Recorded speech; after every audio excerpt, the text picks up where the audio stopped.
जय हिंद मेरे प्यारे बच्चों। आज हम हिंदी का गुंजन पाठमाला का पाठ 1 पढ़ेंगे, उपवन के फूल।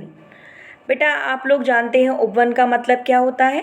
बगीचा। जैसा कि मैंने आपको पहले भी बताया है कि इस कविता में कवि बच्चों को फूल कह रहे हैं, है ना। और उपवन यानी बगीचा, तो बगीचे में जिस तरीके से फूल खिलते हैं, खुशबू महकाते हैं, खुशबू फैलाते हैं, इसी तरीके से बच्चों को भी हमेशा हंसते मुस्कुराते रहना चाहिए और हर जगह अपनी प्रेम से खुशियाँ बांटनी चाहिए। तो यहाँ पर बताया गया है, बहुत ही सुंदर कविता है, उसका वर्णन किया गया है। हम उपवन के फूल मनोहर, सबके मन को भाते, सबके जीवन में आशा की किरणें नई जगाते। यहाँ पर कवि कह रहा है, जो फूल हैं वो कह रहे हैं हम उपवन के फूल मनोहर यानी सुंदर। जो बगीचे के फूल होते हैं वो बहुत ही सुंदर होते हैं, सबको अच्छे लगते हैं। कभी किसी ने फूल खिले हुए देखे हैं, वो क्या कभी किसी को बुरे लगे हैं? नहीं लगे, है ना। तो कभी यहाँ पर फूल कह रहे हैं कि हम इतने सुंदर होते हैं कि सबके मन को भाते हैं, सबको अच्छे लगते हैं, है ना। इसी तरीके से सबके जीवन में आशा की किरणें नई जगाते। उनको देख के, उन फूलों को देख के हमारे जीवन में एक नई उम्मीद जगती है, एक नई आशा की किरण जगती है कि हमारे साथ अभी मुसीबत है नहीं, कल कुछ अच्छा होगा, खुशियाँ आएंगी। हिलमिल हिलमिल महकाते हैं मिलकर क्यारी क्यारी, सदा दूसरों को सुख दे यह चाहत रही हमारी। तो यहाँ पर कवि जो कह रहा है फूलों के बारे में कि जो फूल हैं वो आपने देखा होगा बगीचे में क्यारियाँ बना देते हैं, पार्टीशंस कर देते हैं जिसमें फूल लगे रहते हैं, है ना। तो वो बोले हर क्यारी में हम खुशबू महकाते हैं, सदा दूसरों को सुख दे यह चाहत रही हमारी। जिस तरीके से फूलों की यह चाहत होती है कि अपनी खुशबू से हमेशा खिले रहते हैं वो गार्डन में, है ना, बगीचे में, तो आपको अच्छा लगता है। इसी तरीके से आप लोगों को भी, बच्चों को भी सदा खुश रहना चाहिए, हमेशा दूसरों को सुख देना चाहिए, कभी दूसरों को दुख नहीं देना चाहिए, कभी सबका सम्मान करना चाहिए, सबके साथ प्रेम से रहना चाहिए, है ना।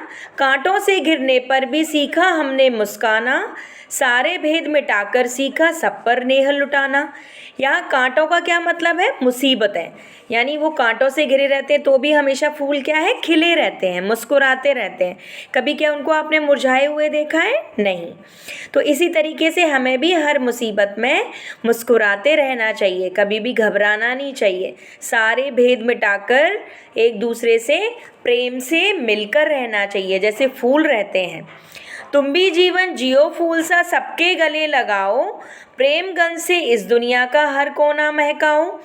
तो इसी तरीके से कवि कहना चाहता है कि जिस तरीके से फूल पूरी उपवन को, पूरे बगीचे को महकाते हैं, खुशबू फैलाते हैं, प्यारे बच्चों आप भी पूरी दुनिया का अपने प्रेम से, अपने सुख से, अपनी खुशियों से हर दुनिया का हर कोना महकाओ। तो आई होप सारे बच्चों को ये कविता बहुत पसंद आई होगी। मैं आपको इसको क्लास में भी मैंने समझाया है आपको, और एक बार और मैंने समझा दिया है, ठीक है। तो ये हमारी कविता थी उपवन के फूल। इस कविता के जो कवि हैं वो हैं त्रिलोक सिंह ठकरेला। धन्यवाद। जय हिंद मेरे प्यारे बच्चों।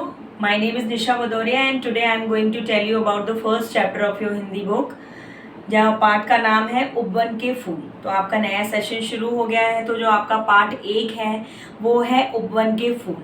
तो आज इस चैप्टर के, इस पाठ के माध्यम से मैं आपको बताना चाहूँगी कि जिस तरीके से उपवन में फूल उपवन को महकाते हैं, उसी तरीके से आप सब भी स्कूल को एक उपवन की तरह है आपका स्कूल, और आप सब उस स्कूल के फूल हैं, उपवन हैं, है ना। इस कविता के माध्यम से कवि यह कहना चाहते हैं कि जिस तरीके से जो फूल हैं, तरह तरह के फूल हैं, आपने देखा होगा गुलाब के फूल होते हैं, गेंदे के फूल होते हैं, सूरजमुखी के फूल होते हैं, है ना। जिस तरीके से फूल बगीचे को महकाते हैं, उपवन को महकाते हैं, आप लोगों को भी, आप मतलब आप बच्चों को भी दुनिया का हर कोना अपने प्रेम गंध से, यानी अपने प्रेम की खुशबू से महकाना है।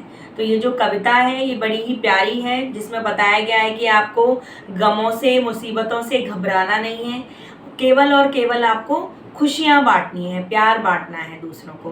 तो चलिए आज हम इस पोयम को आपको पढ़कर बताते हैं और उसका अर्थ समझाते हैं। कविता थी उपवन के फूल। इस कविता के जो कवि हैं वो हैं त्रिलोक सिंह